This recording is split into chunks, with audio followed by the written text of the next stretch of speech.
पति पत्नी की कहानी। शिक्षाप्रद कहानी। एक जमींदार था, एक उसकी घरवाली थी। घर में दो ही थे। जमींदार खेत में काम करता था और उसकी पत्नी घर का काम करती थी।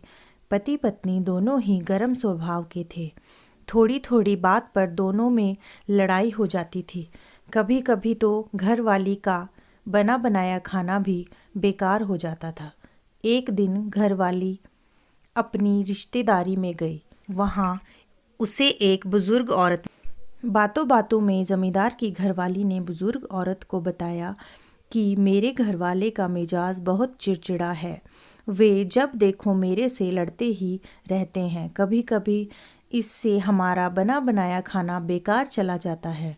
बुजुर्ग महिला ने कहा, यह कोई बड़ी बात नहीं है, ऐसा तो हर घर में होता रहता है। मेरे पास इसकी अचूक दवा है। जब भी कभी तेरा घरवाला तेरे साथ लड़े तब तुम उस दवा को अपने मुंह में रख लेना।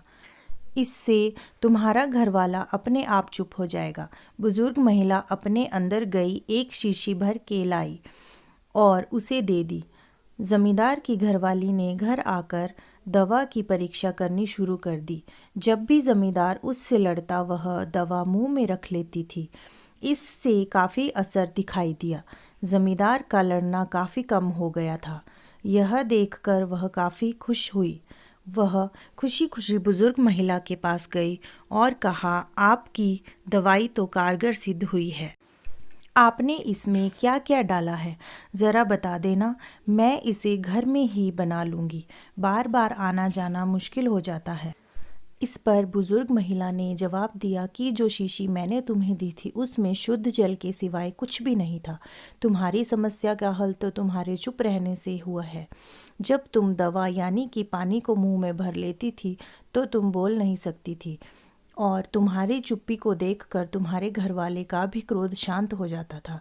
इसी को एक चुप 100 सुख कहते हैं।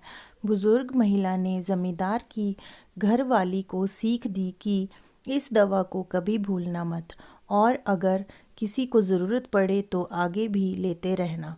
जमींदार की घरवाली ने बुजुर्ग महिला की बात को गांठ बांध लिया और खुशी खुशी अपने घर वापस आ गई। आपको ये कहानी कैसी लगी कमेंट बॉक्स में ज़रूर बताएं और चैनल को सब्सक्राइब ज़रूर करें। Thank you.